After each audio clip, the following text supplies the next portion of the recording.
What is going on, y'all? Good morning and a happy Sunday. But today's not just any Sunday. Nah. Today is officially week one of the 2025 NFL season, and we have been waiting all year for this day to come. As always, it's your boy, No Mercy, and with me is Mack as well. Bro, you ready to get today started and recap some football games? Oh, hell yeah. Let's get into it. This is Game Day Countdown with Mac and James, baby. Game day countdown with Mack and James.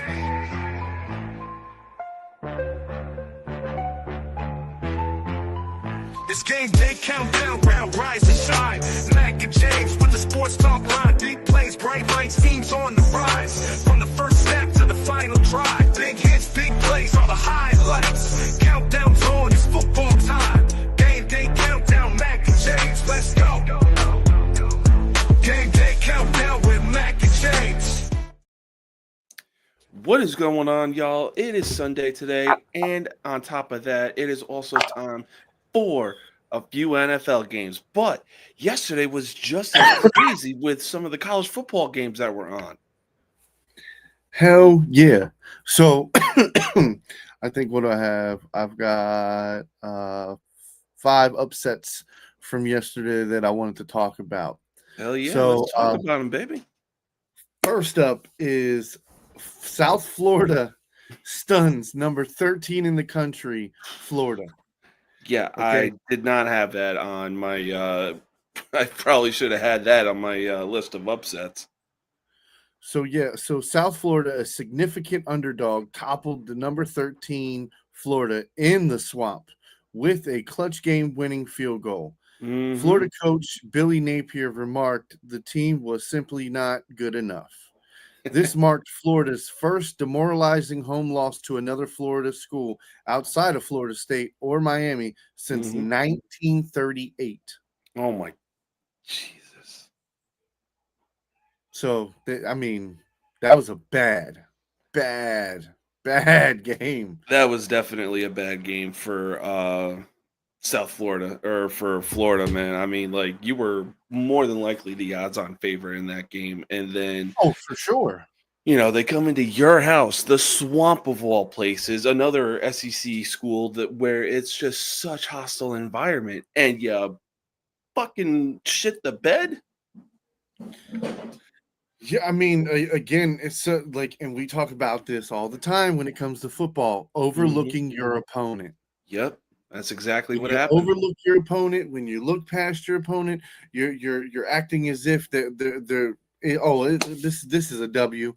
You're already checking the box off, and you ain't even played the game. Yeah. No, sir, no, sir. Yeah.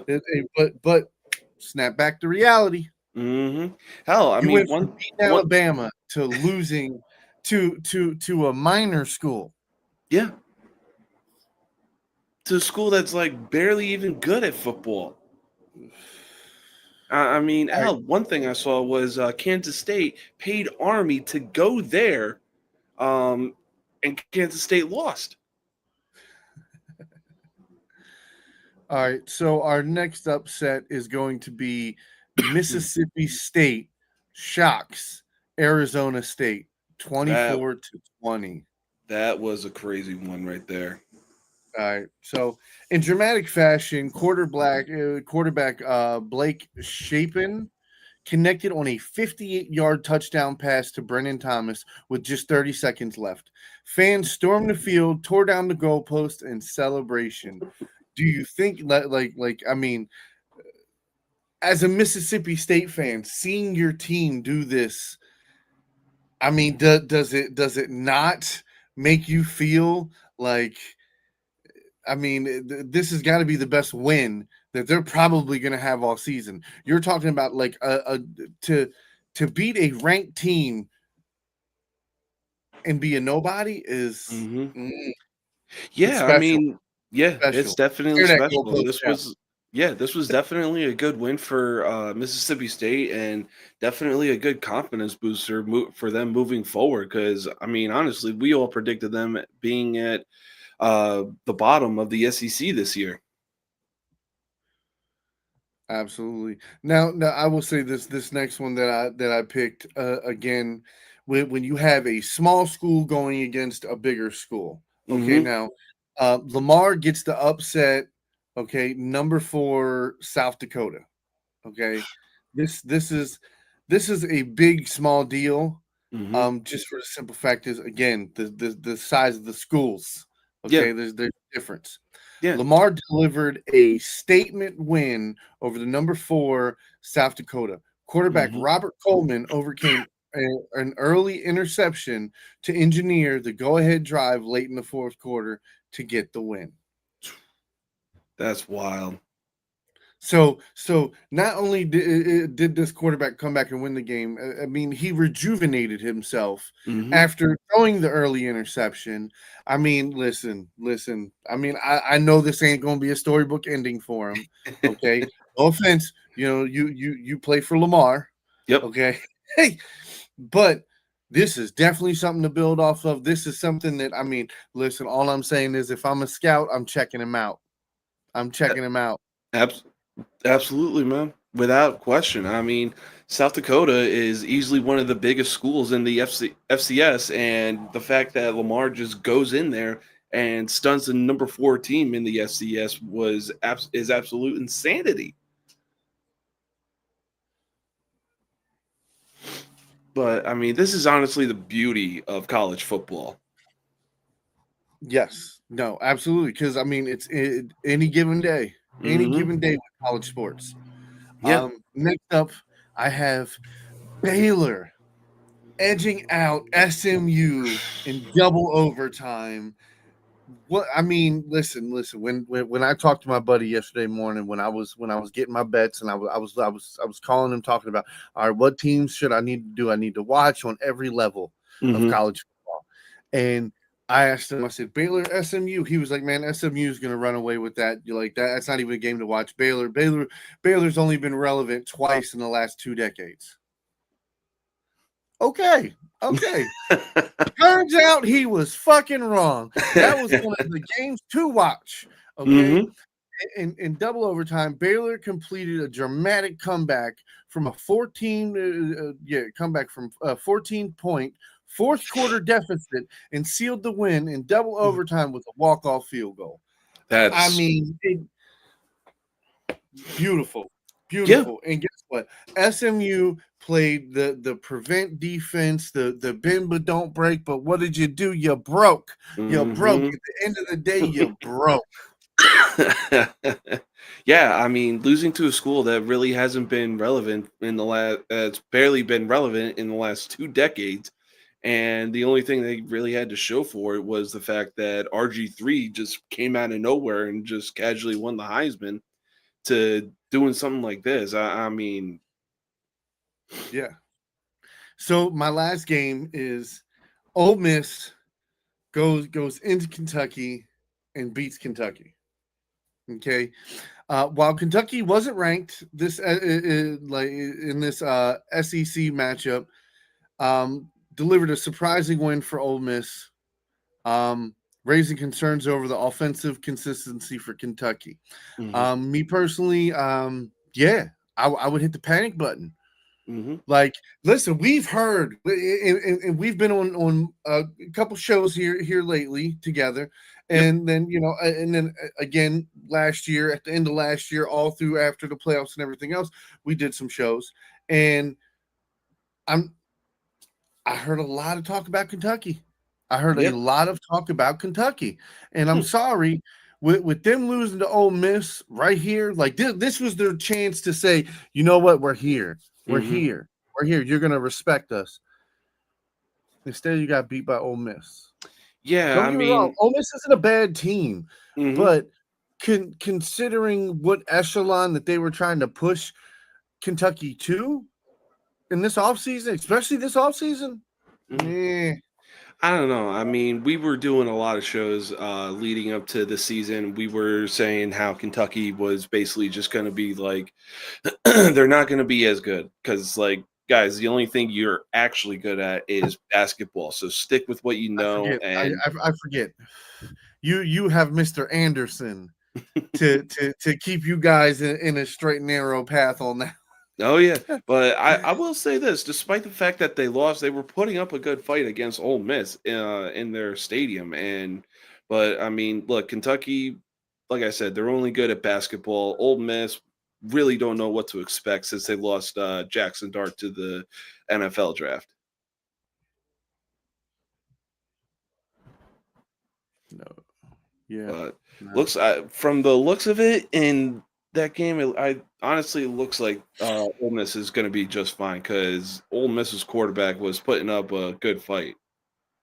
Yeah, no, I mean, again, it's not one of them things where I'm saying like oh, Ole Miss is they're going to the playoffs. Hmm. No, I didn't say Yeah, for that. Not sure. definitely not saying that about Kentucky either. But again, it was a game that if you looked at the point spread, if you looked at the betting, Hmm. everybody leaned hard to Mississippi. I bet on Mississippi.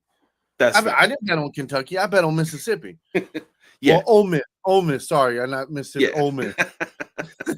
Now, I But mean, yeah, like that's some of the things that you're gonna see. Like, yeah, the point spread and everything looks like it'll be a surefire way to get a good bet going. But I mean, we can only make predictions and see what happens on the field.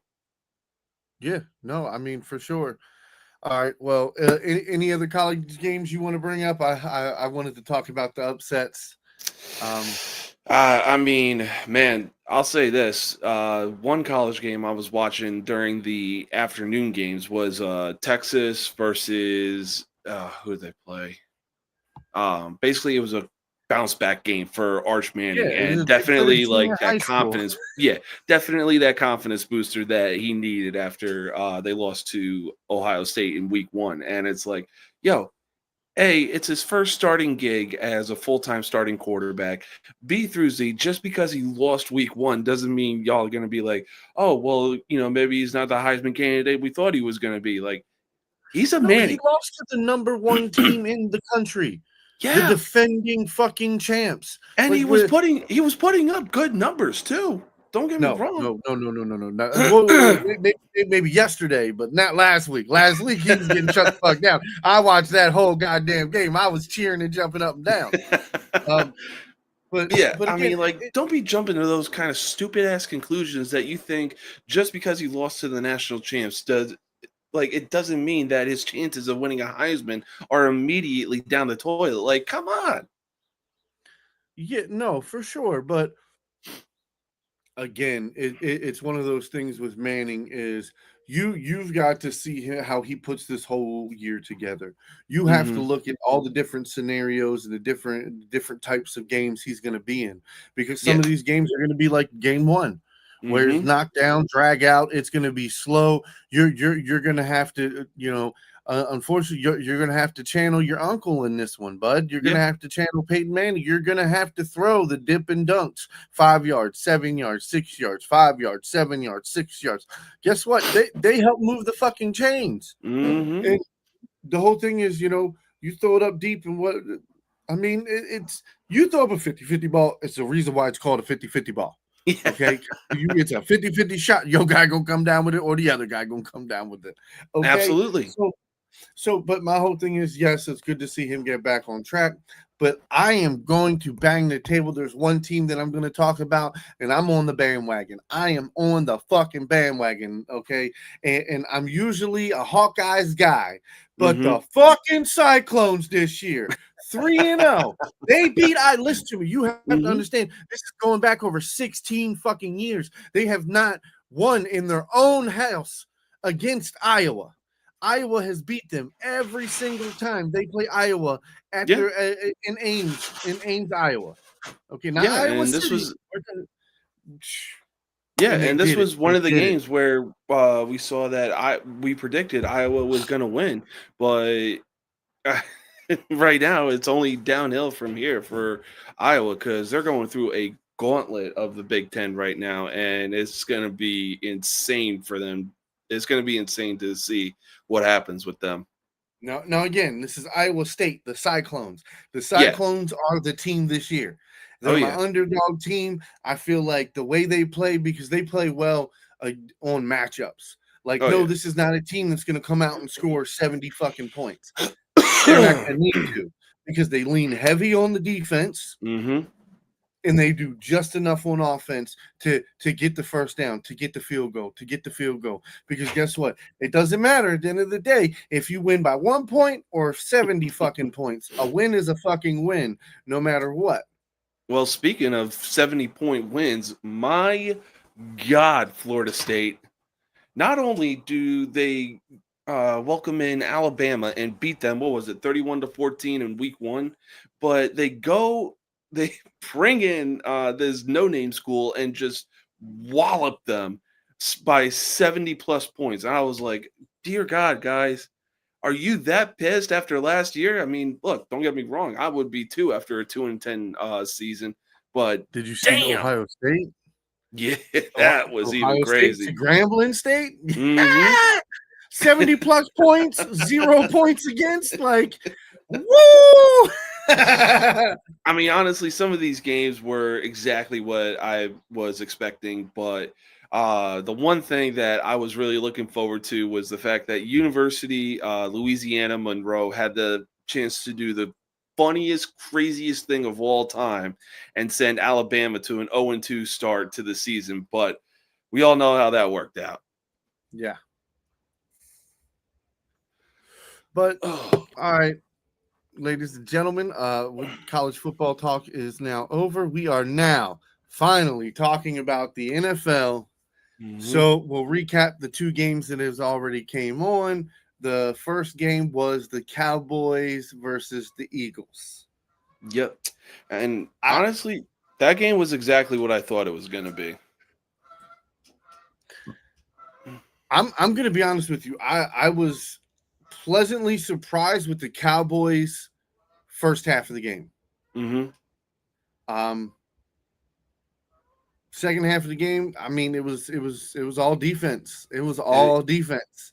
Yep, And it believe it or really not, was. I love it. I absolutely love it when it is a major defensive game. I mean, Oh, don't for get me wrong, sure. 44 points is still a lot of fucking points. It is. Mhm. It's still a lot of points. Yeah. But again, to see that second half, I will say this, okay? Dak Prescott spit at the ground, Mhm. and Carter took that as if he tried to spit at him. So when Carter went over and spit at him, dumb fucking move.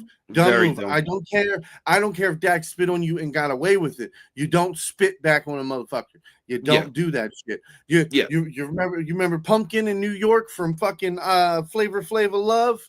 Okay, Yeah. did it work out well for her when she spit on a motherfucker? No. Hell Guess no. what? You dumbass just got thrown out the game. Like literally, nah. But here's the whole thing, though. If the Eagles would have lost this game, Mhm. and I'm sorry, midway through the second quarter, I thought it was possible. I thought they were gonna fucking lose. Yeah. It would have been for And that reason and that reason alone right there. and that's exactly what would have been banging on every goddamn body else. Mhm. Okay. Look, don't get me wrong. Look, don't get me wrong. I understand that the Eagles and Cowboys are a big time rivalry. They've been a big time rivalry since the days before we were even born.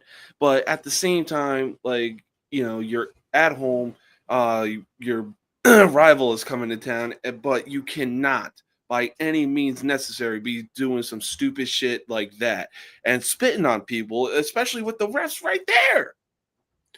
Yeah, no, again, that was just some dumb shit. It really was. What's good? What's good, Terry? Don't worry, we gonna get to the Bucks here soon. So next game is gonna be Chiefs versus Chargers. I called this shit. I called this shit all week. I told everybody, I said, listen to me, okay, bet on the Chargers to win, okay, bet on Herbert for a fucking touchdown, bet on him for 200 passing yards, okay. This team is gonna be good. And I took the running back, it's not Johnston, it's like Amari and Hampton. There you go, Hampton.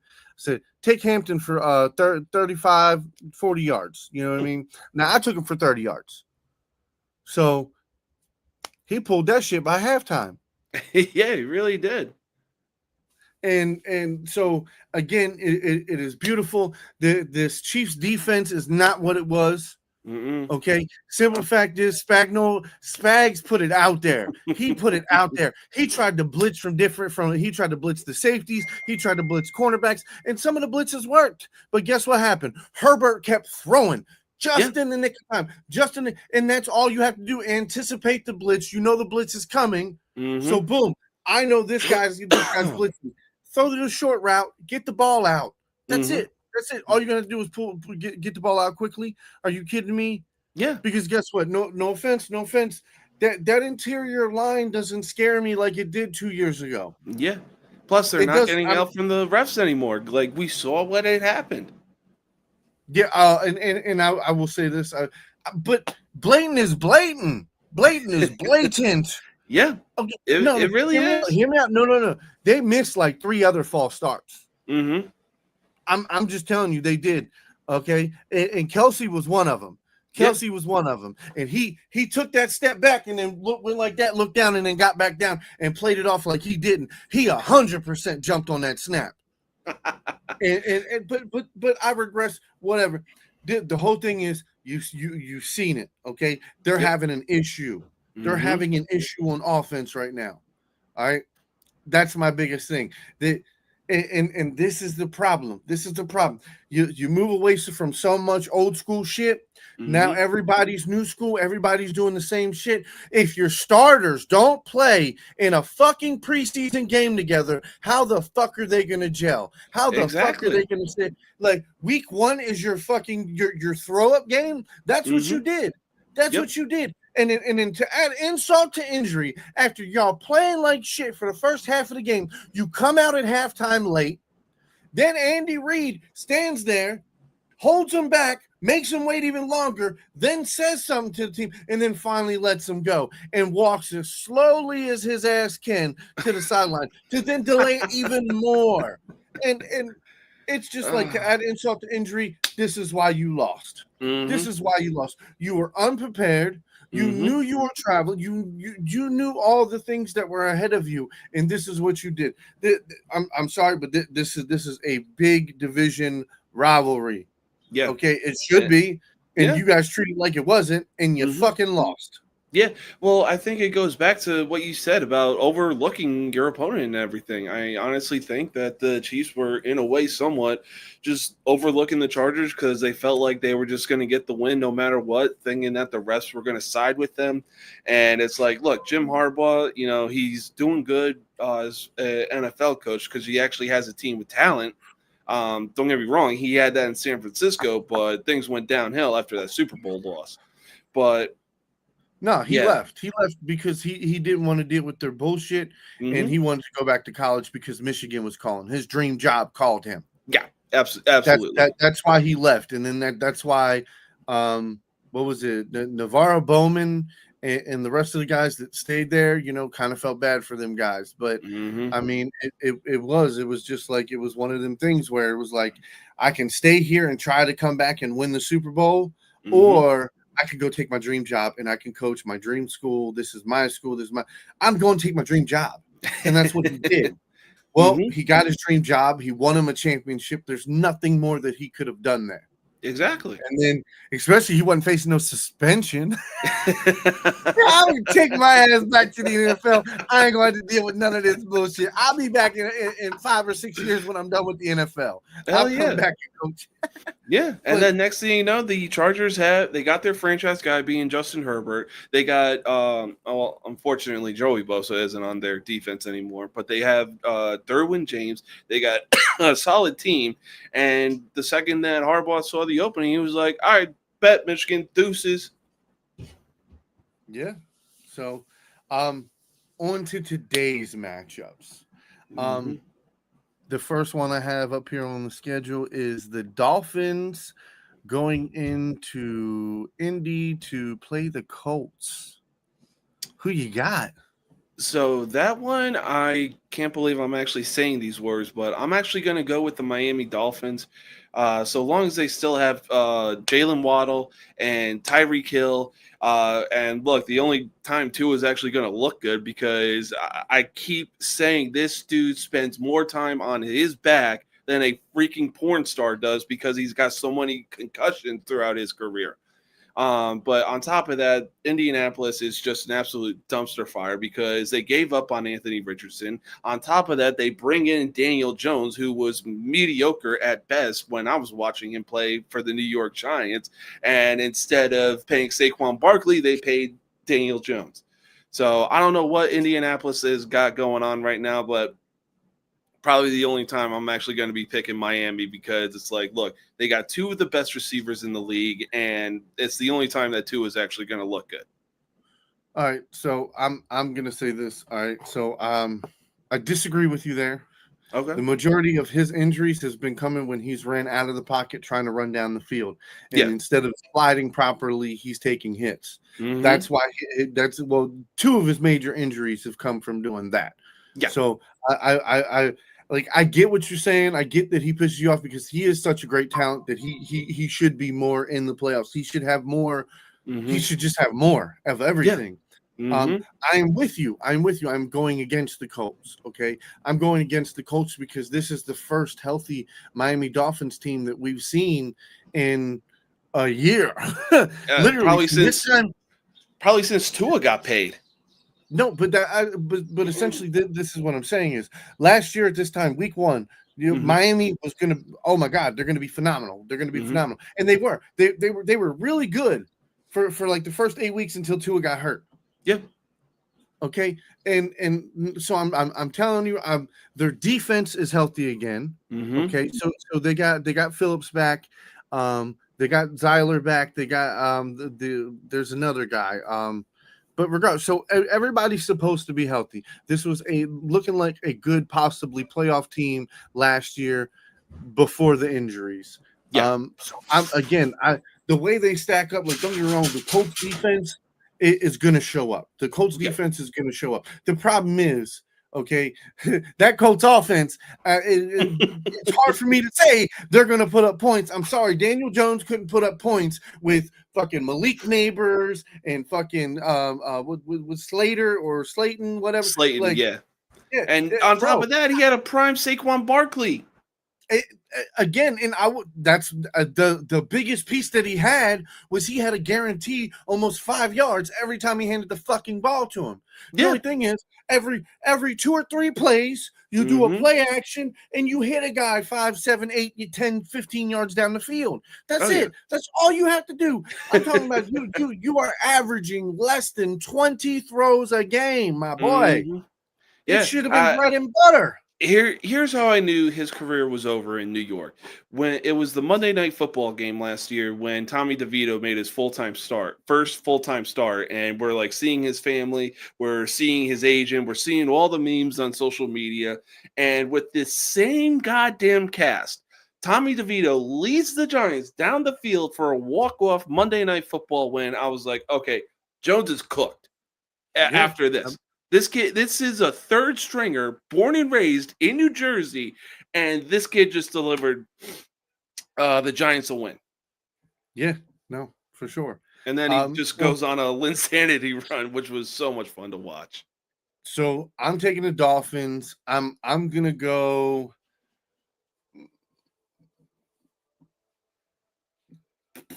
24-17. Yeah, I could see that. Right. Yeah, as far as score goes, for me, I'd probably say 27-20. Okay. Next up, we have the Steelers versus the Jets in Rutherford. So, don't get me wrong. This is going to be a low-scoring game. Okay, they have the total or the under/over. I think at 37.5 points right now. Okay, so I mean, which is relatively low for football because the average game is at least 40 points. That's where most people try to keep it at. I think one or two things are going to happen. It's either going to be a shootout. Or again, low-scoring game. I'm betting on low-scoring game because both of these teams run the ball. Yeah, and both of them have semi-success. Now, here's Aaron Rodgers is the tipping point in this game. Okay, that defense, I'm sure, because 90% of them are coming back from last year. They don't like Aaron Rodgers. Mm-hmm. I'm sure they don't like Aaron Rodgers. And I know for sure shit, as a defensive player, no, sir. No, sir. Nah, you gonna come back in here with another uniform on? Yep. Every stupid thing I seen you do in practice, every dumb shit I had to hear, every fucking time you made me go on the field, 3 and out, 3 and out, 3 and out. You're bum ass. Aaron fucking Rodgers, Mr. Aaron Rodgers. Morning. And you Morning, 3 and out? Emily. Like, are you kidding me right now? I honestly So don't know, but I mean, defensive line is going to be hunting. Okay, Mm-hmm. Charles Gardner and that. I'm telling. Listen. I bet on it. I bet on Aaron Rodgers to throw a pick. I bet on Aaron Rodgers. He's throwing a pick today. He's throwing a pick today. Yeah. Okay. I mean, now, look, they got rid of Robert Saleh, who's a defensive-minded head coach. They bring in Aaron Glenn, another defensive-minded head coach. But hey, go figure. They also brought in Justin Fields, and we got a reunion in Rutherford with him and Garrett Wilson. So that'll be fun to watch. But yeah, I completely agree with you, man. I think it might be a low-scoring game. Both defenses are like, I don't know how the hell the Jets defense was able to survive with Aaron Rodgers on the field. But yeah, that Steelers defense is no joke, especially with TJ Watt leading the way. Yes, and that's why I'm saying like that. That's why I believe it's going to be a low-scoring game. But here's the thing: this is the tipping point on the game. Justin fucking Fields. I don't care what anybody says about him. Okay, I don't, because from a football standpoint, okay, if you inserted Justin Fields in Lamar Jackson's place for the Ravens, same playbook, same play call, same playing style, same people, you think we're not going to be in the playoffs? You're fucking crazy. No, I completely agree. So if this offensive coordinator is fully in on Justin Fields is going to be our quarterback going forward, like to the future, and he's all in on Justin Fields. Oh my God, are you fucking kidding me? I think he's going to. I think he's going to be all in. I really do. I think he's going to be all in for sure. Mostly because he doesn't have to deal with Aaron, the biggest diva on this planet, Rodgers, because we all know how that worked out. And, you know, Justin Fields is a cool-headed guy, you know, and especially, like I said, we got a teammate reunion with him and Garrett Wilson, so that'll be something to watch today. Yeah, no, and that's what I'm saying. Like, if he plays a running gun offense, oh my God. Basically what he did at Ohio State. He's going to throw for 150 to 180 yards. He's going to run for about fucking 50 yards, and motherfucker, he's going to hand that ball off to Hall and fucking Allen. Between the two about 30 fucking times. So I mean, again, as long as he fucking capitalizes on his throws, he can shut a lot of people up. You know what I mean? Well, he can start to shut a lot of people up, because one game means nothing. But again, beating the Steelers means everything. And I'm sorry, I just feel like the Jets are better on both sides of the ball than the Steelers are. I'm sorry, DK Metcalf. Yes, he is a staple, but who else are you throwing to on the Steelers? Who else they got? No. I mean, they got Jonnu Smith, they got Pat Fryermeyer, and they got Jaylen Warren. That's about it. Yeah. I mean, look, I'll say this: the Jets win because of the dynamic duo between him and Wilson. But the only way that the Steelers get this win is through their defense, and TJ Watt getting a huge ass payday, getting more over 3 years than what his brother JJ Watt saw over his entire career. Man, that kid is going to be motivated as all hell. Yeah, he's going to play really well, but again, this is playing. It's kind of playing into the strengths, because most of what they're going to have is they're going to have two tight end sets, which means every time that tight end comes off, the first thing he's going to do is chip Watt and then run his route. Yep. So chip every single time. So now you have the tackle and the tight end both hitting you. to Mm-hmm. knock you off balance and fuck you up. And again, this is a run heavy team, so that means more than likely they're going to get double teamed. And no offense, like Hayward is still going to make plays this year. I know Yep. he's 35, 36 years old. He's still going to make some plays, but this is not a Hayward of 4 or 5 years ago. No. You understand? Like yes, like you can beat him with a good single team swipe. I mean, it's like 1-on-1 Yeah. matchup. You're not going to have to double team him every single play. Now, if you run at him, yeah, obviously you should double team him.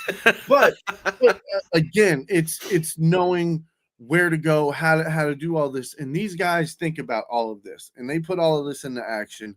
And like I said, when you're sitting here saying, okay, no problem, pick your poison. You're gonna run it one, or you're gonna run it the other.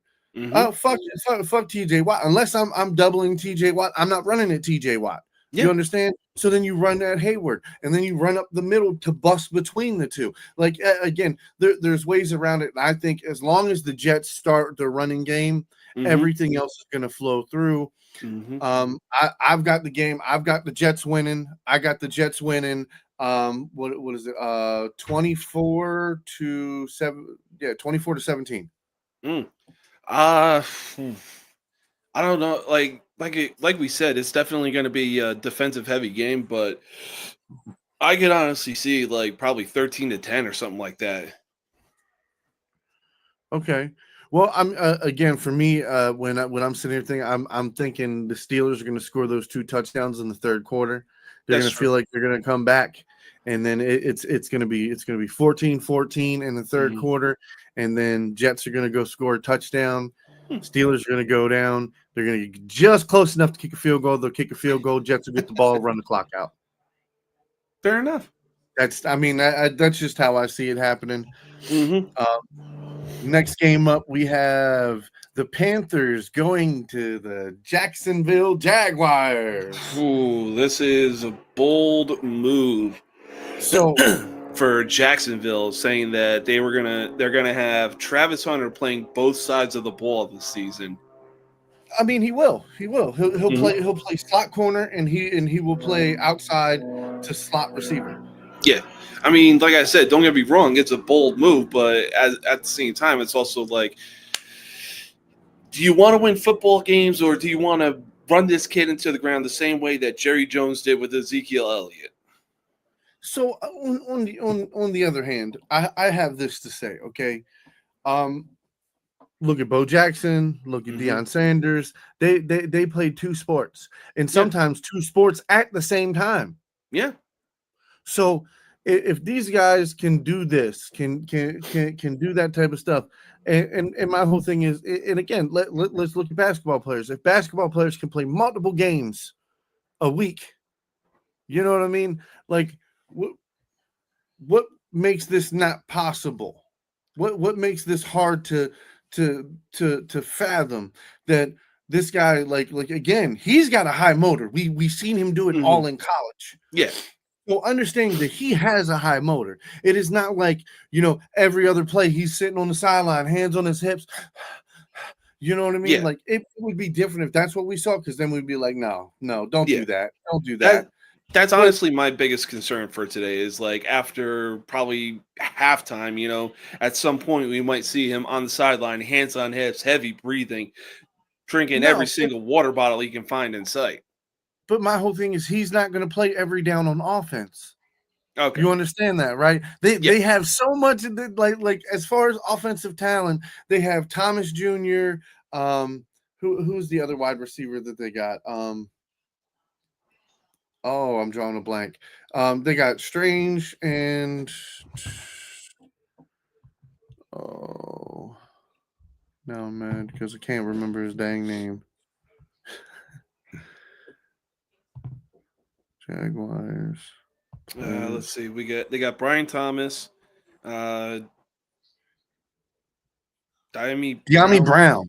Dyami Brown from the Redskins. Okay. Dude, he played great last year. It was a great pickup. I thought they got somebody else. Parker Washington. Okay. He was another standout from last year. I I could have sworn they had somebody else, but having Travis Hunter, like I said, he is just another thing because again, you got Travis Etienne, you got Tank Bigsby. Like I said, I just I like what he has running there, and Brenton Strange. I'm telling everybody, look for him to be out there. I Yeah. think he's going to average 4 to 5 catches a game. I think he's probably going to average around probably 4 or 5 catches a game this year. Yeah. On top of probably about 50 yards a game. Hmm. He's going to have a handful of touchdowns, no doubt about that. Oh Like yeah. I am Oh yeah. almost And positive he's going to have a great year. I'm not saying Pro Bowl year, but this is the first year. Like he's a second year guy, first year starter. Like he's going to start. He's going to get the majority of the tight end snaps.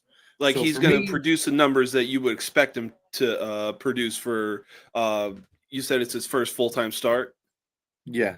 Yeah, but like that's Well, how this I can season see it going. he'll be starting this season full Yeah. time. But yeah, I mean, I agree that the Jaguars are definitely going to get this win. The Panthers still have some building to do. They're taking big time steps in the right direction to build around Bryce Young. He's getting that confidence, and I still like the Jaguars in this game. But at the same time, like for Trevor Lawrence, you really need to start showing the Jaguars that you are worth their investment as being their franchise quarterback. This is the funny shit, right? Hmm. So I have a feeling this is going to be a high scoring game. Okay, I'm also giving this to Jacksonville. I'm giving this to Jacksonville, and I think it's going to be like a 30-33 game, 30-33 Yep, is I the could. score that I have on this.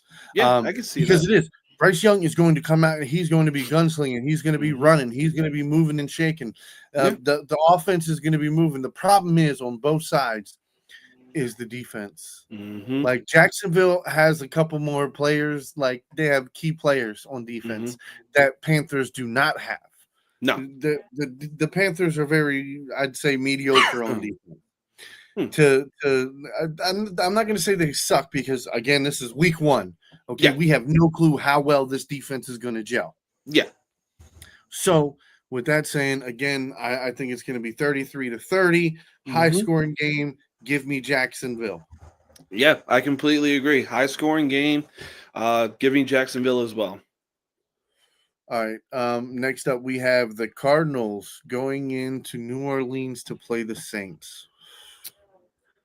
Honestly, I'm taking Arizona in this one because the Saints, they can't even find their quarterback right now. There's been a lot of talk about them being the worst team this year, despite the fact that last year they were outscoring their opponents in the first 2 games. But I mean, there's really nothing to say about New Orleans, even coming close to getting this win. So that is where I differ with you a little bit. Okay. So yes, I'm with you. Cardinals are going to win this game. Okay, because it is unfortunately it's going to take the first 2 quarters. Yeah. For this offense to get rhythm. But understand, if Radler can make some throws, he has the weapons around him. You got Shaheed, you got fucking Olave, you got fucking Alvin Kamara, what is the backup Miller? Like the tight end that they have, like they have pieces on offense. Their offensive line isn't complete trash either. Okay. So again, if Radler is the difference maker, that has been their problem. The Saints cannot find a quarterback since Drew Brees has been gone. Yes, they had Derek Carr. Derek Carr looked good, but Derek Carr should have been looking fucking great. Okay, Derek Carr fucked up a lot of them games because I was pissed off because I'd bet on the fucking Saints to win and they'd fucking lose, and they'd lose like this game right here. They would lose to the Cardinals. Yeah. Okay, but here's the thing: the Cardinals also have turned the page. Yeah. Kyler Murray is playing some of the best football. Yeah, he finally put the Xbox controller down. So again, boom. Now we're on to it. Now we got him more weapons. Okay, you have Connor. Okay, running the ball. You have McBride as the number one fucking receiver, even though he's the tight end. Yeah. Okay, you got Michael Wilson and Mm-hmm. you got Harrison Jr. now Mm-hmm. going into his second year, so Yep. now he's really dialed in. Oh yeah. Yeah, don't get me The wrong, Harris. weapons. It's an even matchup, but Yeah. now you have to take into account the defenses. Mm-hmm. Okay, so now when I look at the defense, okay, the Cardinals always play solid defense. Okay, no matter what, solid Yeah. defense. The Saints, on the other hand, their defense has slowly gotten worse and worse and worse and worse. Okay, Mm-hmm. and no offense, no offense. I don't. Cam Ward doesn't. Not Cam Ward. What the fuck is his name? The Cam Jordan. Cam Jordan. He doesn't put the fear in me no more. Mm-hmm. And he's still the only person besides Demario Davis as the middle linebacker. Nothing else is coming to me. Yeah, I agree. I mean, honestly, Lattimore's gone. their defense Lattimore's was one of gone. the main reasons too why they lost so many games last year. And guess what? I don't think that changes anytime soon. Yeah, And absolutely. that again, I think the Cardinals win this game 28 to like probably 13. Yeah, I was gonna say 14 or so, but I could see that Well, being 14. So with 14, that would mean they scored 2 touchdowns. I don't have them scoring touchdowns. Saints might score 1 touchdown and get a few field goals, but that's about all I see happening. Fair enough. Like again, you're gonna have Radler come in, and it's gonna be some growing pains. Like you're gonna run the ball, and the whole thing is the Cardinals know you're going to fucking run the ball. You're gonna throw short screens. You're gonna throw short passes across the middle. You're gonna try to throw short little slant plays. So you know that your defense is playing in a box. Yeah. You know what I'm saying? Like yes, they're going to stretch the field. That's why you keep them honest and you keep one safety back there. But guess what? That other safety, you bring that all the way down into the box. Mm-hmm. So again, it makes you one dimensional. Basically, yeah, it does. Now you have to throw the ball every play. You have to throw the ball every play. But yeah. So next game up, we have Giants going into DC to play the Commanders. Well, technically it's Maryland. Yeah. One more year, baby. One more year, and they'll be playing in RFK Stadium. Well, the old RFK Stadium. Oh yeah. I hear a lot of people calling for the upset today and saying that the Giants are going to get the upset against fucking the Redskins. I'm here to tell you they're wrong. They're wrong. They are wrong. They are fucking wrong. Yep, they're just lying to themselves. Because look, Jaden Daniel was a major piece of why the Redskins got all the way to the NFC Championship last year. I mean, this kid was slinging darts out there. This is what ends the game right here. Okay, the Giants defense. That's it. Who's the Giants defense? Like that, I'm being serious though. Like this defense does not have a name. They haven't had a name in years. They haven't. And so again, you're talking about Jaden Daniels. You're talking about Scary Terry. You're talking about Ertz. You're talking about all these guys who have done this shit. Okay, I'm sitting here going, "What the fuck are you thinking?" I mean, really look, I can easily count on one hand alone the players on the Giants defense because you got Kayvon Thibodeau, Dexter Lawrence. They just drafted Abdul Carter, arguably the best defensive player in the draft. That's really about it. Okay, but yeah, they you said they haven't had a name since their last Super Bowl win.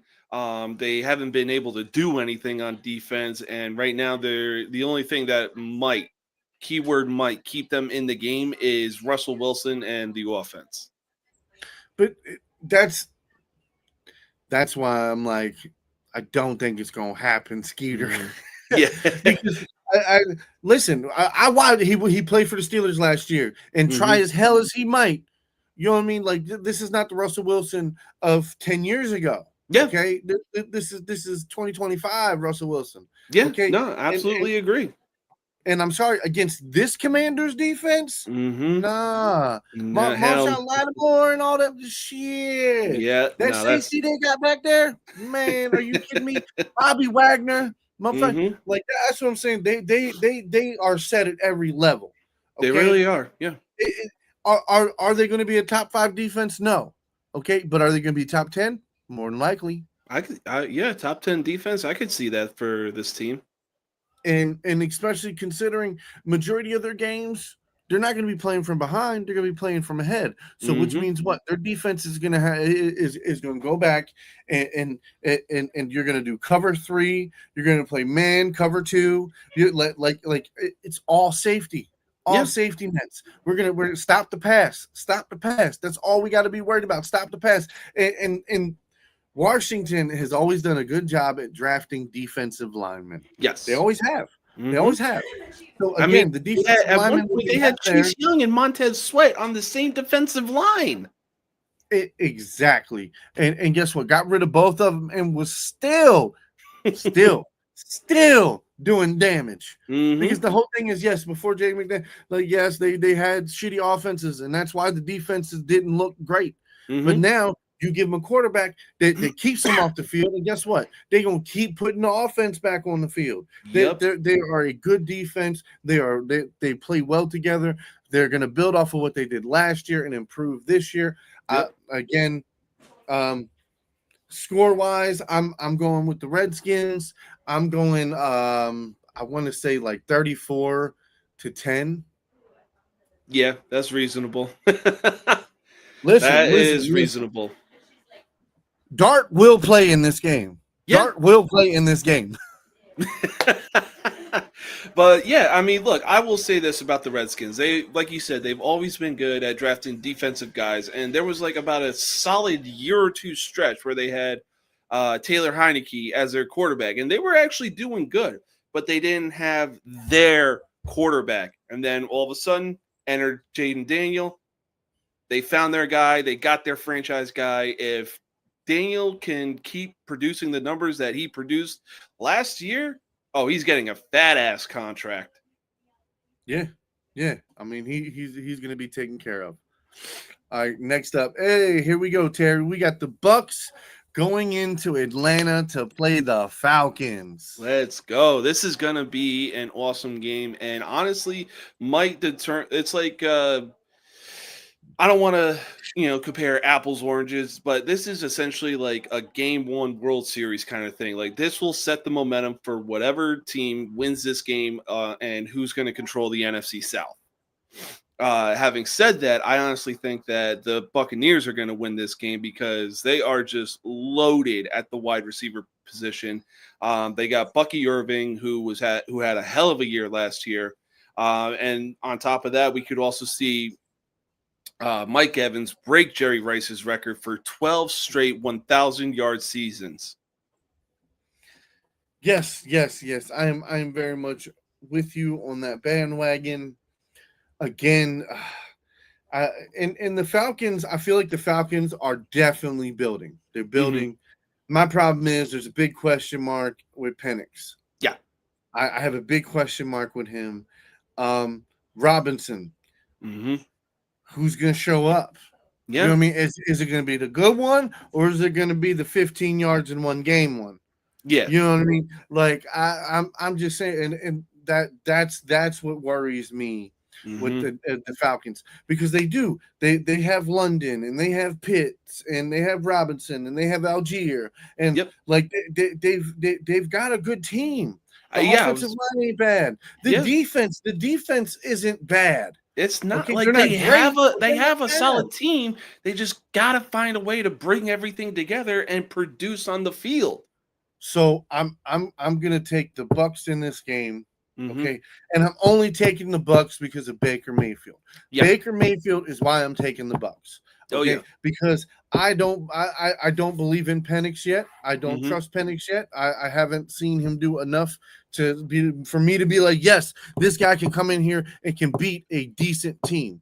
Yeah. Once I feel that way, then you know what I mean. I can bet and I can see differently. Yeah. But again, the Buccaneers defense is always going to be solid. Todd Bowles is a solid coach.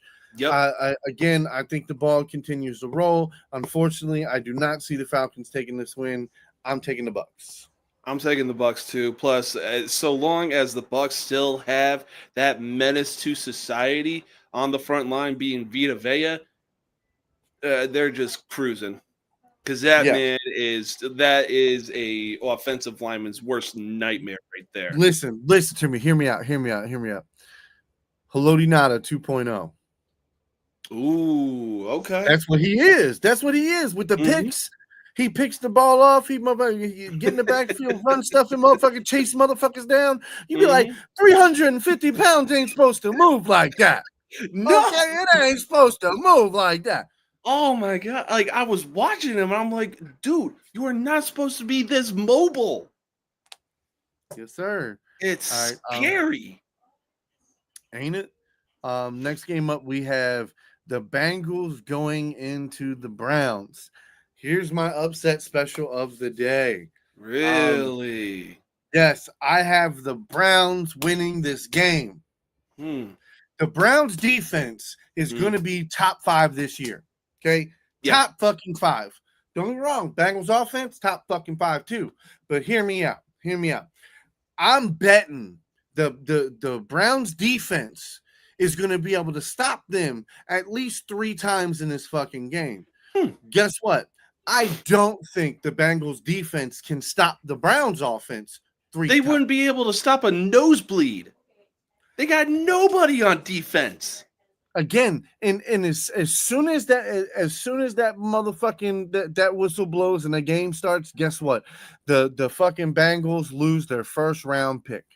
Yeah, basically. He goes back into the draft, and anybody can draft him, but the fucking Bengals. Oh yeah. Like here's the thing about the Bengals. They are going to be the most lopsided team going into this year. They are going to have one of the best offenses this year, but they are also going to be bottom of the barrel as far as defense goes. I mean, look, don't get me wrong. I still believe in Joe Burrow, but Joe Flacco, I mean, this guy is going to lead the team to some wins. And same thing with that defense that the Browns have. Myles Garrett is too overpowering in what he does. And I mean, this dude is like the second Aaron Donald walked away, Myles Garrett stepped up to the plate, and it's like, oh God, just when we thought we were done with Aaron Donald, enter Myles Garrett. So honestly, it wouldn't surprise me if the Browns got the win this year. Let me stand corrected. He's not a holdout. He's not a holdout. And I'm definitely late on this shit because it's been almost a month, and I didn't hear about it. But absolutely no. So Shador is going to be playing. Yeah. So the Bengals will have a little spice, but again, I don't see them like it's just. I don't see him having enough to do that. It is going to be an excruciating uphill battle for the Bengals to score on this defense, especially with them being in the toughest division in football, being the AFC North. And again, the Browns, the West Coast offense that they're going to run with Joe Flacco. And it's going to be run the ball, throw the ball short, run the ball, throw the ball short, run the ball, throw the ball deep. Touchdown. Yeah, no doubt. That's what I'm saying. Like that's how they get teams. And I don't know. Again, with Joe Flacco, and I guess it's the nostalgic of it. It's Joe Flacco. It's Joe Cool under center. 40-some years old. This motherfucker's still on top of that, Cleveland finally pulled their heads out of their asses and then took 4 years, basically the entire contract of Deshaun Watson, for them to be like, maybe it's not really working out with this guy and we need to move on. It was never going to work out. No, the worst part was when they let Baker go. They got Deshaun. Hmm. They found out all the bullshit about Deshaun. Deshaun wasn't going to work out. Yeah, They had Flacco there. Why would they? They literally could have just signed Flacco right they. then to a I 4-year contract I don't and been know. done and over with it. I honestly don't know, but I will say this: like, it's good for them to have Joe Flacco. It's definitely a breath of fresh air for Cleveland fans to be like, okay, we got a veteran quarterback who can lead us to some good wins. And until I actually see something from Shador, then I'm not sold on him. But if he can do something in a few games where he gets a start, maybe next year or the year after, Yes, yes. then yes, Listen, I will be listen. sold on this kid. Do you remember? Do you remember Lamar Jackson? Yeah, Do you remember Lamar? Okay, so you know how that went, right? yeah, So Joe Flacco kept that starting job until what? Until he got injured. yeah, All right, he got injured for a couple of games. He went down. Right. Lamar Jackson came in. We won games. Right. yep, Joe Flacco was no longer injured. He played the last season of the game. We made the playoffs. Joe Flacco started in the playoffs. Everybody boo, boo, boo, boo, boo, boo, boo. Put Jackson in, put Jackson in. But even Lamar Jackson was like, nah, y'all chill. This is his team. It's hmm, his team till it's not. yeah, Like, you have to lose. Like, don't get me wrong. You know what I mean? You get injured and you're done for the season. Then, hmm, yeah, if that motherfucker goes on and makes it to the playoffs and wins in the playoffs and shit, then, yeah, your job is gone for next year. But absolutely. somebody comes in, plays 2 games while you're injured, and then you come back and win, it's still your fucking team. Yeah. So Look, again, my the my next thing year, is with Shador is that we barely saw him barely do anything at Colorado. He goes in the 5th round. All these people are glazing the game. freaking shit out of him, basically breaking an arm because it's like, oh, this is Dion's kid. He should have gone in the 1st round. He should have gone here. He should have gone there. Throws 1 touchdown pass. Throws 2 touchdown passes in a preseason game, mind you, against the Carolina Panthers of all teams, and they acted like this kid just brought the Browns their first Super Bowl in ever. No, but understanding this, that now, whether you feel this way or not, a lot of us football guys felt this way. Yeah, Shador was a late first to maybe at lowest mid-second round pick. yeah, That's where most of us had him. yeah. That is the type of talent he has. And now Look, don't again, get me wrong. I wish nothing but success for this kid, but it's the fact that people are still pushing the narrative. Oh, he's Dion's kid. He's Dion's kid. Guess what? Daddy ain't there to hold his hand anymore. listen, okay. Now he's on his own. Like, bro, go show us what you can do without Daddy. Listen, I hear what you're talking about. I hear you. I hear you. But again, you're gonna tell me, okay, that coming from the last 3-4 years of drafts, guys we've seen drafted in the first round, you're gonna tell me he doesn't have the similar type numbers, Mm-hmm. and then his mechanics, like his actual mechanics. We're looking at his footwork, we're looking at his arm work. We're not just the wins and losses, not just the percentages on his throws, completing percentage. We're talking about mechanics, because as a coach, that's what I want to see. That's the reason why it's so important to watch the tape, so you know what you're getting. And my whole thing is, again, I watched the tape on him. That is a guy that I could build an entire playbook around. Yeah. Because he is very talented. Mm-hmm. Now, getting him to make good decisions, getting him to, make good throws, getting him to learn the playbook, do all that shit. Like, yes, that is part of coaching. That's what you do. You draft guys for talent and skill, and then you put that talent to skill into your team. Yeah. That's why I like, don't get me wrong, you draft guys that fit your scheme, but it is essentially your job to make that scheme fit around your players. Yeah. That's why you're a coach. You're supposed to coach these guys. And that's why I'm like, Shador doesn't need to start this year. Matter of fact, it's probably the best thing for him, because the fact that he has Flacco with him as the starter, Flacco is going to go in that film room and he's going to break it down. He's going to tell him what he thought on every single play. Quarterback like Aaron Rodgers wouldn't do that. Hell no. He wouldn't. He'd break down a couple plays, and then that's probably it. Flacco will go through every clip, through every fucking game, tell you what he thought, and then tell you what he could have done better, and then ask you what you think he could have done better.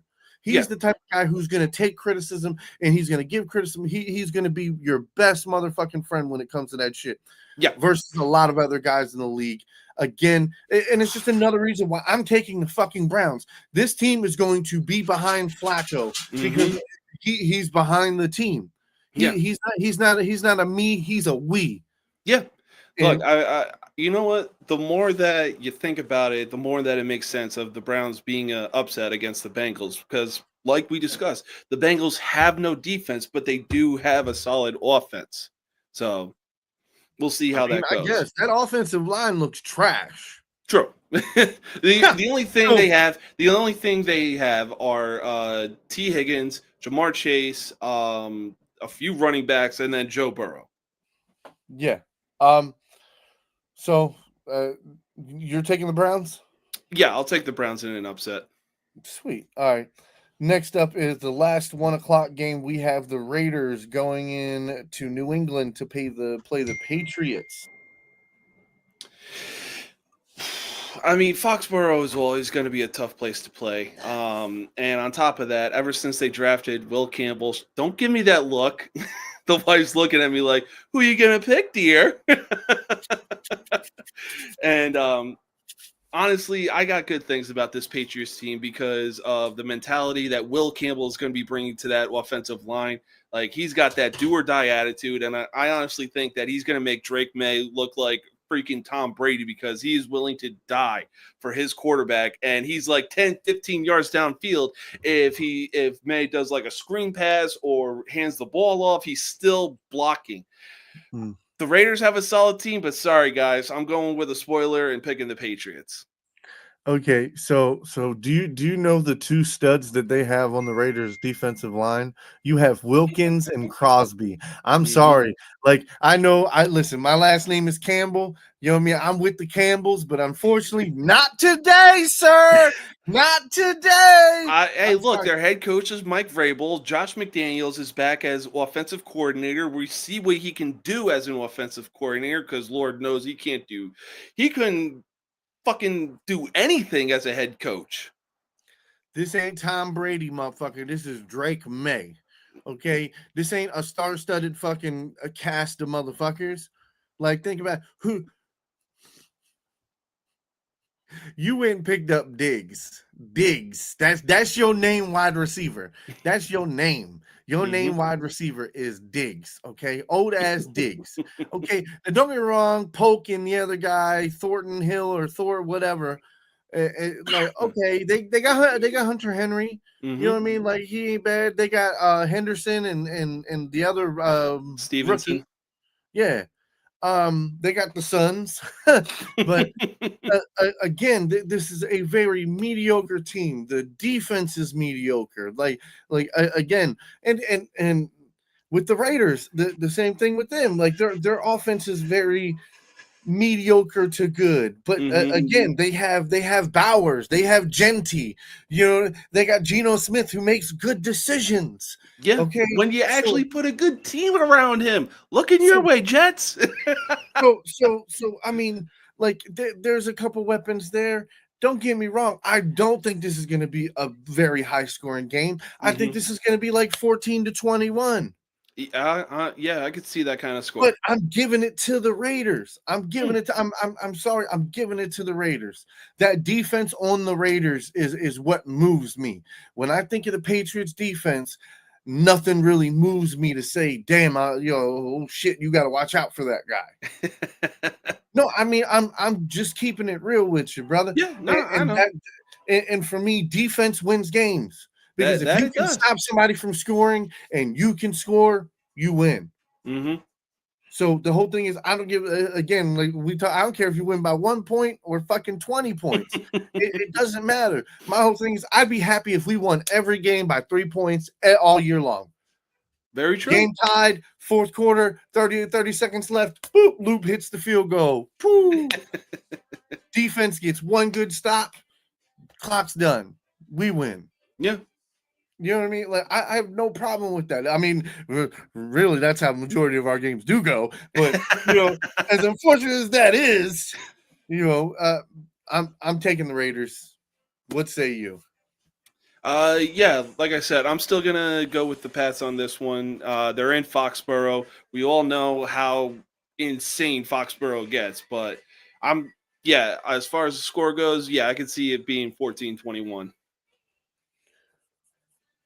All right. Next game up, we have the 49ers. Oh, yeah, it's the first 4 o'clock game, right? Yeah. So 4:05 is 49ers versus Seahawks in Seattle. Oof. Um, listen. It's a division game. It's Mhm. gonna be it's gonna be a back and forth game. Yeah, Okay. and it's gonna be loud. Um, yeah, and that home field, the 12th man, hmm I feel like is gonna make the difference today. I Yeah. think McCaffrey still got to knock that rust off of him. hmm Um, it's going to take him a week or two to do that. Again, Brock Purdy is going to make some throws, but again, Brandon Ayuk is not playing, I believe. So again, it's the lack of weapons there. It Yep. kind of made like, don't get me wrong, Kittle's going to be there, and they have what is that one? Pearsall. Jennings. Oh yeah, Jawan They have Jennings. Jennings and like, don't get me wrong, it's not a bad setup, but when you're Mhm. talking about like some of the teams we've already talked about, their supporting cast where they've got 4 or 5 guys supporting them on Mhm. offense versus Brock Purdy having maybe Christian McCaffrey, depending on the rust, and Yeah. then Kittle, and then okay, like you got 2 wide receivers, but are they going to show up like we've seen them from time to time because it hasn't been consistent. Yeah. So for me, I'm taking Seattle at home. Yeah. No, I'm definitely going to take Seattle as well. They recently just signed Sam Darnold, who had an awesome year in Minnesota. They got Jackson Smith and Jigba. And like they got good weapons for Sam Cooper Darnold Kupp, Cooper Cup, thank you. Like I said, they got Noah good Fant, weapons. Charbonnet, Kenneth Walker. Kenneth Walker, absolutely. They got a solid team. They got a solid. That's a supporting cast. You know Yeah, what I mean? they Like, got a that's solid supporting team around cast. Sam Darnold to do something. But here's a hot take that I have. Since the last time the Niners were in the Super Bowl, they've been on the decline. Debo Samuel hasn't been the same person that he was a few. Oh, he's in Washington. He's not even Yeah. there no more. Oh yeah. Bless you. Bless you. Brandon Ayuk is asking for money, and it's like, yo, sign this guy because he can get you the critical yards that you need. Yes, you have Ricky Pearsall. Oh, they You did have sign him. Jawan He got Jennings. injured. Remember Yeah. last year after they signed him and gave him his money, he came back. I think 2 weeks later got injured. He's still injured. Yeah. Oh, damn. Okay. But yeah, I think the Niners are on the downhill right now as time goes on. It's really the snowball effect, and their Super Bowl window is closing, and it's closing fast. So I'm going to take Seattle in this game. Yeah. Next up, we have the Titans going into Mile High to play the Broncos. Listen to me when you talk about a slaughterhouse, okay, this should be in all means. Now by me saying this, the Titans might win, but fuck that, blowout. I'm saying blowout because I'm sorry, the Broncos defense from last year moving over to this year, they still have 90, well, at least 80% of that team coming back. Okay? With PS2 leading the way. Yeah, and like, what the fuck, bro? This defense is going to kill the Titans. It's going to be very hard for them to move the ball. Yeah. Hey, also was saying that. Now on the Broncos, other side of the ball, you got Franklin, you got fucking what's his Mims. You got the tight end, what was it? Ebert, whatever the fuck his name is. The one from Jacksonville. It starts with an E. Evan Ingram. There you go, Ingram. So again, he's just going to continue building off of what he did last year. He got Dixon. Okay, the Dixon, our old running back that went to the Chargers, got injured last year. Now he's with Denver. Here's the crazy shit. I think he's going to do very well in Denver. I think he's going to do very well. This is a guy I look for. Like I want him to rush for at least 50 yards a day. I want him to run the rock. But at the same time, Bo Nix is going to throw that ball. I do. For me, I'm feeling like this is like a 35-10 game. Yeah. Yeah, honestly, I could see that. And Mile High, definitely another stadium where it is just so hard to get a win at because the altitude is so high. Now, don't get me wrong, Cam Ward is a hell of a kid, and I wish him nothing but success. But the Titans fucked up big time, letting some of their weapons like NWI go to freaking Miami, and it was like, dude, he could have helped him. They got Ridley, they got Tyler Lockett, they got but Ridley and Lockett ain't the same players that they once were. Tyler Lockett on the Titans is like Randy Moss on the Titans or Jerry Rice on the Seahawks. Listen, I hear you. I'm with you. I hear you. Like same, brother, same. And then they got Tajee Spears, and then they got Pollard or somebody. They got another running back. Again, I have zero confidence in the Titans. Again, this is a team that could be good in a few years because of Cam Ward if they can build off of him. Mm-hmm. But again, this is a wait and see. I'm taking the Broncos. I think the Broncos win big. Yeah, I'm taking the Broncos to win big as well. All right, another divisional. Oh my God, I love it. Ain't nothing better than divisional games. At 4:25 today, we have the Lions going into Green Bay to play the Packers. Oh boy, that's gonna be a good one. I mean, the Lions lost their two coordinators to one, a division rival, and two, to the New York Jets. But I mean, look, as long as Dan Campbell remains the head coach for Detroit, I really don't see any other way that the Lions win this game or lose this game. You know what I'm saying? Like, the Lions are getting the win. Yes. They still have their cast. They got Amon-Ra St. Brown. They got Sonic and Knuckles. They got Sam Laporta. They got Tesla Williams. Don't forget Jamal Williams. Yep. Who got a very nice payday, mind you.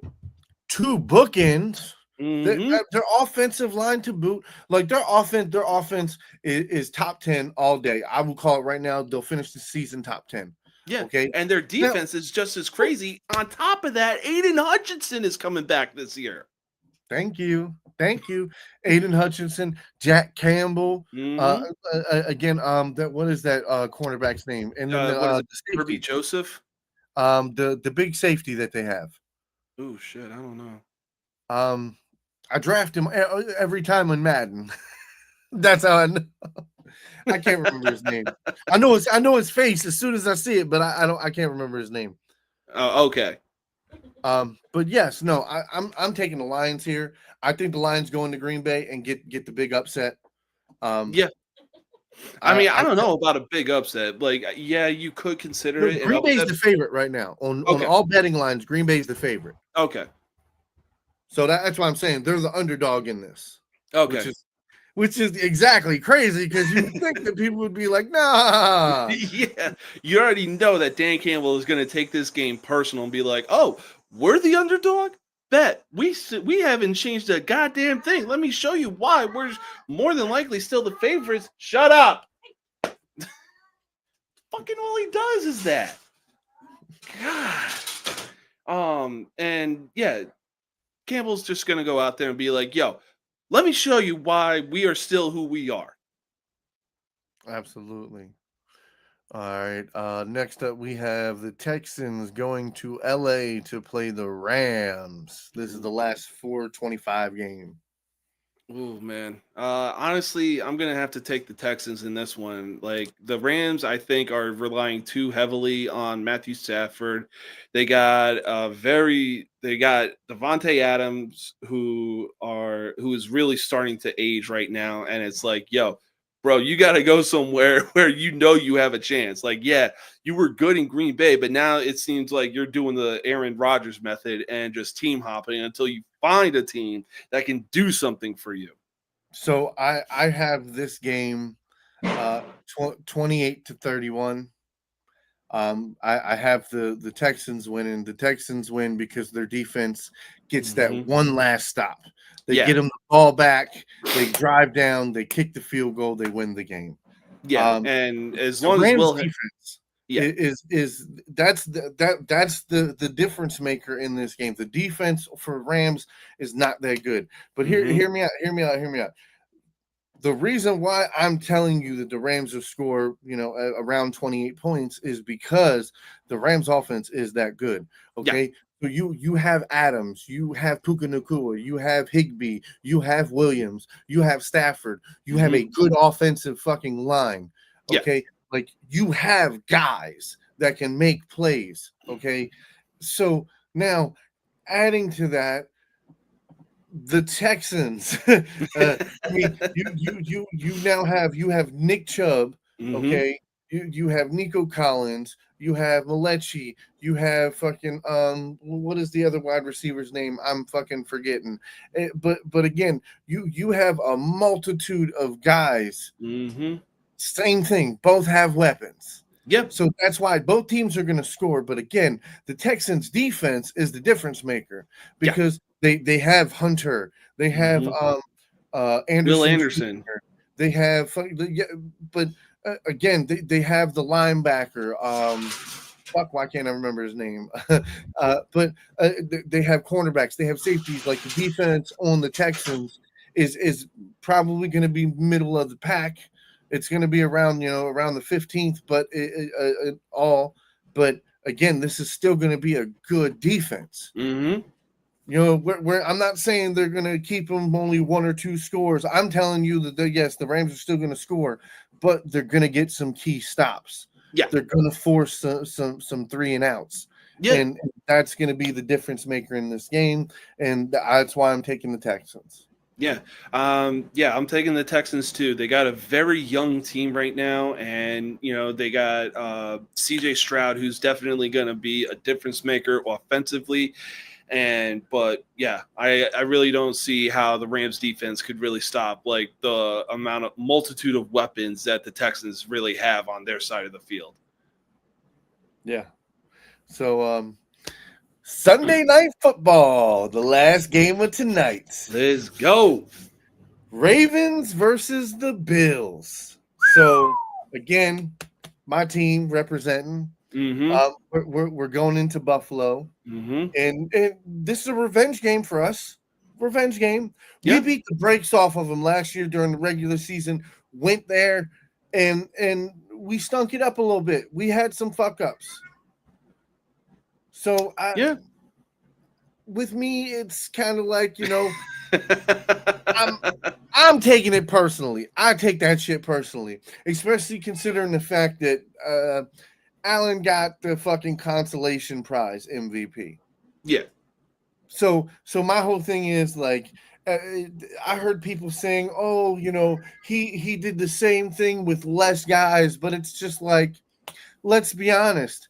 You got Andrews and Flowers. Like you maybe say Bateman and Henry, but let's be honest here. Henry, household name. Jackson, household name.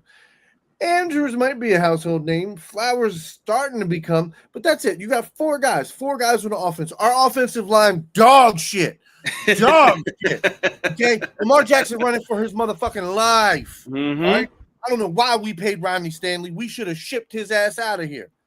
Yeah. It's fucking dumb shit. Offensive line, trash. Motherfucker, like it does. No, you gotta understand. It pisses me off. As a big guy, you want to block for motherfuckers, and I don't understand why these motherfuckers just. Now, granted, again, some of the games we play against very good guys like Myles Garrett twice a year, Hendricks twice a year. So I mean, it's not all, but at the same time, it's like when we play the Panthers and they get multiple sacks. Yeah, that's what I have a problem. But again, the whole thing was having Lamar Jackson run for his life, having him fumble the ball and shit last year in the playoffs. All right, no problem.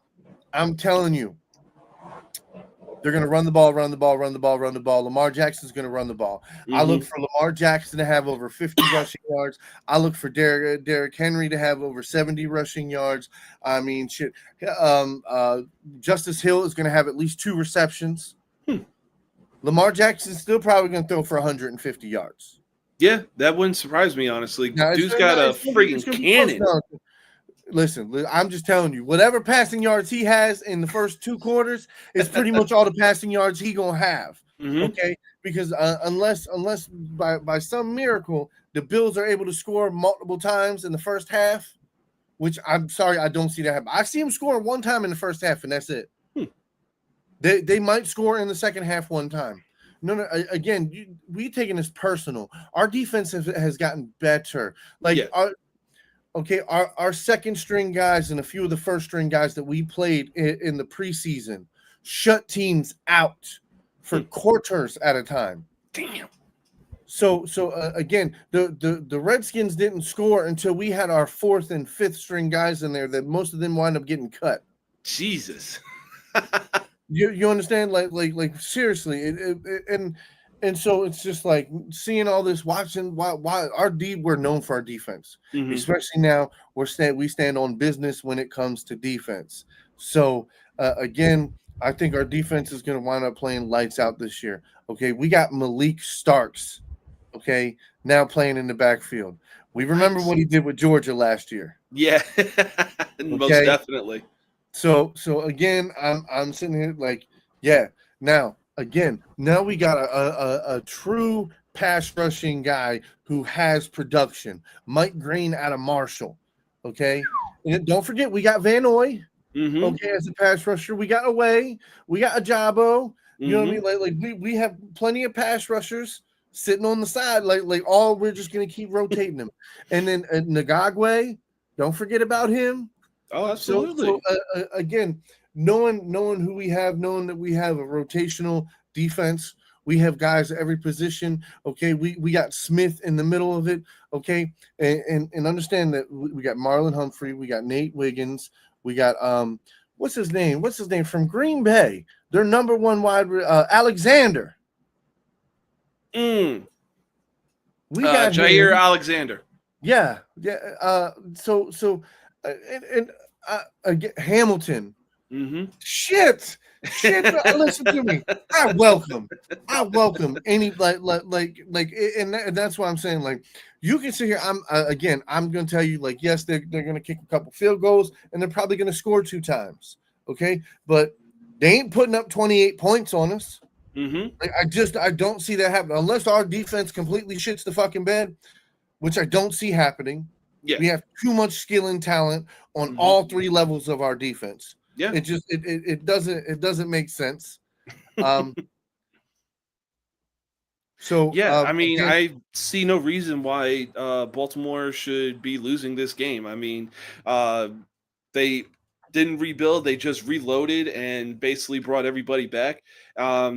Allen is the only difference maker on the Buffalo Bills and everything like that. And no. We're not going to do that. James Cook's, okay. James Cook, Shakir, okay. Then they had Johnson also in the motherfucking backfield. They got Davis back, okay. They've got some pieces. They got Dalton Davis. Yeah, that dude is hit or miss. Okay, he either has one good game for 150 yards, or he just goes out there and lays an egg. Okay, he got Kincaid and he got Knox. He has weapons. Okay, he's got plenty of weapons. He's got power in the backfield. He can run the ball. That's why I'm saying our offenses match up very, very well. Okay, against each other. But again, the big difference maker is going to be the Ravens' defense. Okay, because Buffalo's defense might get 1 or 2 stops, sure. Yeah. Okay, but the Baltimore Ravens is going to get 4 or 5 stops. Yeah, they're not going to let Allen stay on the field. And again, that is the main reason why we went and got Mike Green. We wanted a guy who can go and go and go and go. Marshall, he played over 90% of every defensive snap. Damn. Okay, this is Marshall. The defense spends more time on the field than the offense does. Remember, you know what I mean? Yeah. Marshall, 17 sacks in one season. This guy gets to the backfield, okay? And he did. He had production against Ohio State. He got a sack. He got multiple tackles for a loss against Ohio State. So yeah, I was banging on the table for this guy before the draft. I was so happy we drafted him. But yes, I just feel like between the veterans, the young guys, the rookies, the Baltimore Ravens defense is going to get multiple stops against the Bills. That's the difference maker. Give me the Ravens. Yeah, I mean, I'll go ahead and take the Ravens as well. I'll go 28-17. Valid score. So, all right.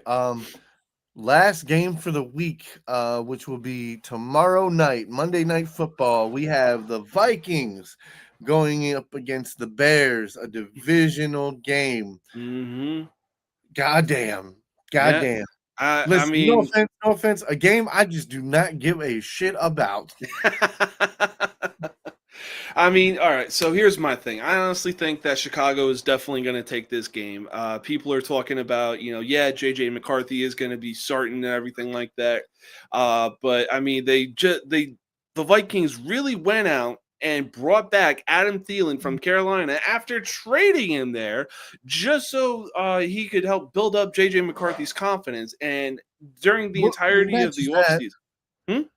Addison suspended for the first 2 or 3 games of the season. That's why they traded for him. Yeah. They needed a veteran that could come in and take Addison's spot until Addison is unsuspended. That's that. I'm 110%. That is the only reason why they did that. Oh yeah, it was cheap. It was cheap. Yeah, because Carolina took his whole salary contract. Like they paid his salary for the year, essentially. Okay. But yeah, I mean, don't get me wrong. Offensively and defensively, the Vikings do have something, but I do not trust JJ McCarthy being the starter right now. Mostly because it was like, look, it was good while you had Sam Darnold, and you should have kept Sam Darnold so that McCarthy could keep learning and make decisions instead of just doing a one and done year with Darnold and then sending him over to Seattle. I know that it's good that Kevin O'Connell is like the quarterback whisperer and everything like that. Shut the fuck up. I know Kevin O'Connell is a good head coach and everything like that. But then let's move on to the Chicago Bears. This is Caleb Williams' second year.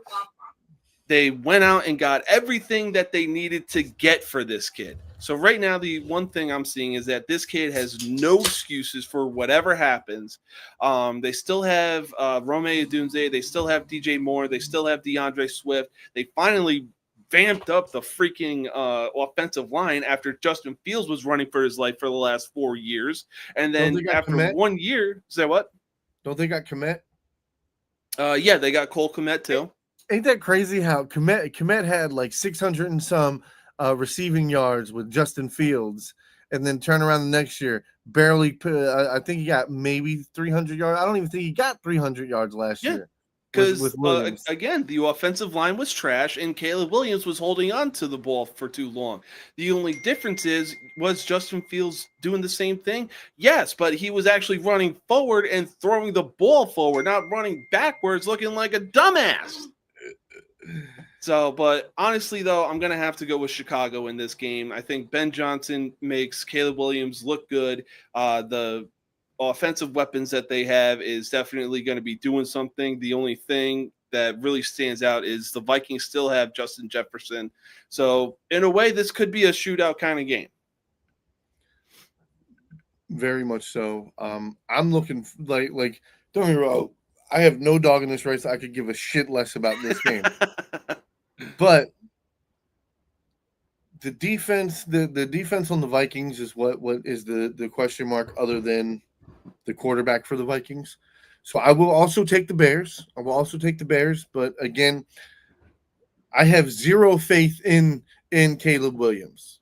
Yeah. Zero faith in Caleb Williams. Mm-hmm. For me, it's just like last year, I wasn't expecting much. He's a rookie. Yeah. This is year 2. Mm-hmm. Now I'm expecting you to do something. Now, at the same time, I understand you're in one of the better Well, yeah, I guess you'd say one of the better divisions. Yeah. So it's not exactly going to be a cakewalk, but again, you have to go out there and you have to win games decisively. You've got to make statements. Like, don't get me wrong, you can win 3-4 games by 1 or 2, 3 points. Okay, no problem. But you also need to win games by 10 points, or double digits. Yeah, like 10 plus points. You got to be winning games. Yeah, I mean, again, this is every once in a while. These are the games that you're supposed to win. You should win handily. So Yeah, no, for sure. I mean, like I said, the kid has no excuses going into his second year. They went out and revamped the offensive line. They brought in a offensive minded head coach, being Ben Johnson. Like, this kid has little to no excuses, and if he can't produce anything for this team, then it's clear that Justin Fields wasn't the problem. I mean, hey, like I said, for me, I like Justin Fields better just off of the tape, just Hmm. off of tape alone, Yep. because I understand how you have to use Justin Fields. Yes. Like I get how you have to use Caleb Williams, but a Caleb Williams is a less athletic Justin Fields. Yeah, he'd rather spend more time painting his fucking fingernails than studying a playbook. The same way that Kyler Murray would rather play Call of Duty than studying a playbook. Have you ever studied a playbook? It's rather boring. Okay. No, I agree. I agree. I've done it multiple times, and it has sucked big time. Would I rather be playing video games? Yes, but at the same time, when a team No, has I get it. drafted you, believing that you're their guy, you need to be well prepared. Hell yeah. You can't just go into every game being like, fuck it, Harrison Jr. is down there somewhere. Fuck it, DJ Moore's down there somewhere. Yes, sir. Well, let me see. I'm looking. All right. I got 10 picks for you guys. I got 10 picks. All right, go So for it. these are my bets. I pulled one off of most games, but I chose 10. These are my 10 picks that I'm going to give you today.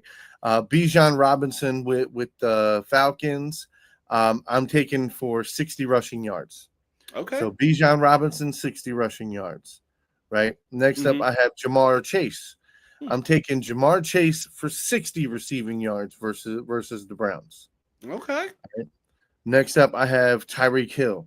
I'm taking Tyreek Hill for 70 yards, 70 receiving yards versus the Colts. That's a safe bet right there. All right.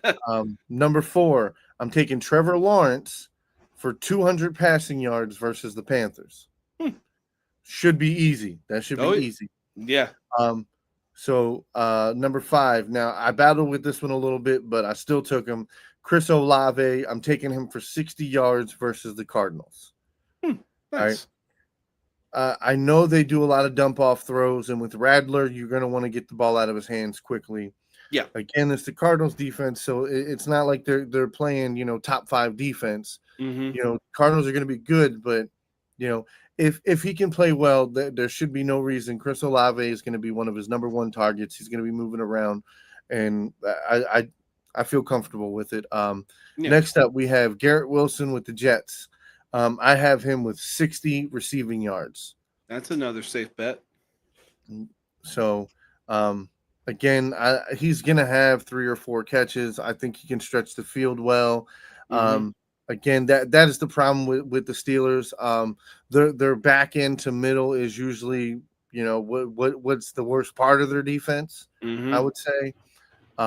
Next up, we have, and you know what? I'm going with him because of last year. I feel like if the surgeries went well, if he's healthy, they're saying he's playing, they're saying he's going to start.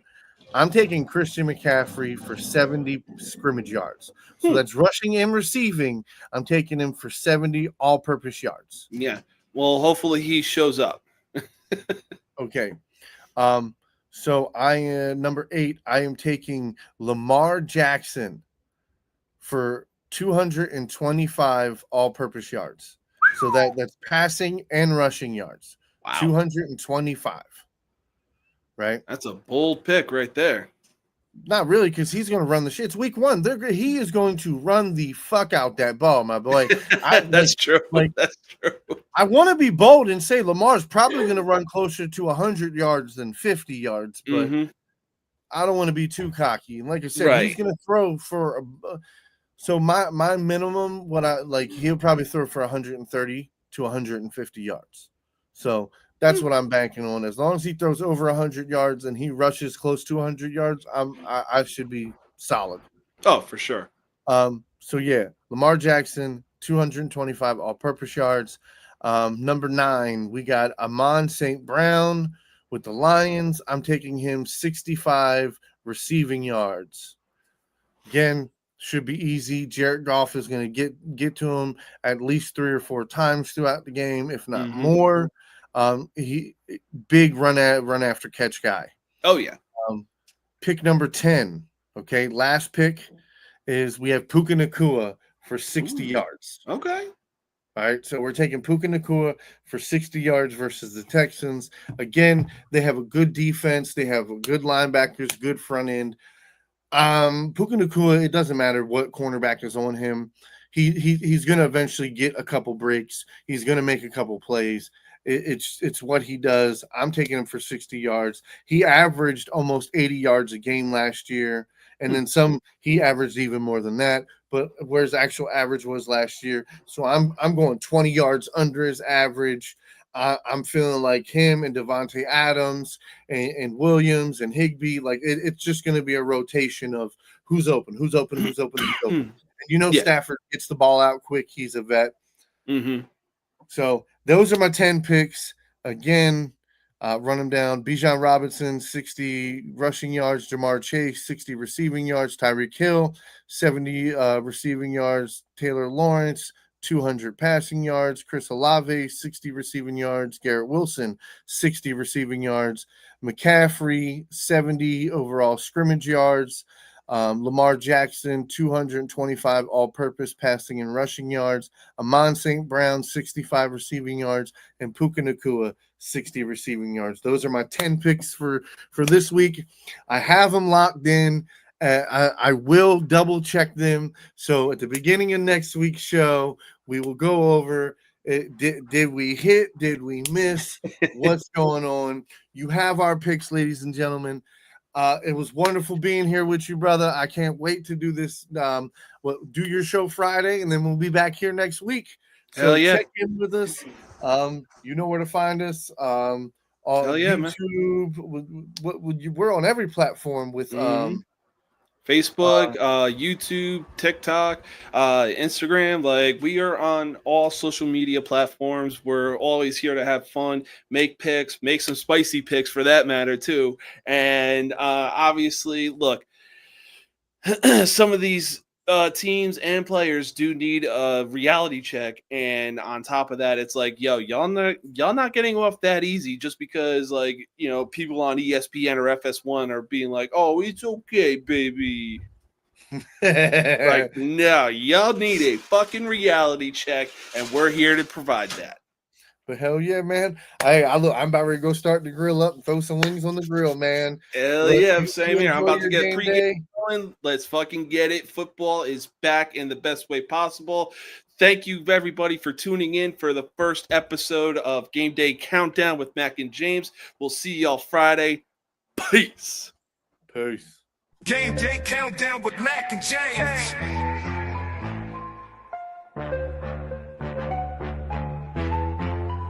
It's Game Day Countdown, round rise and shine. Mack and James with the sports talk line. Big plays, bright lights, teams on the rise. From the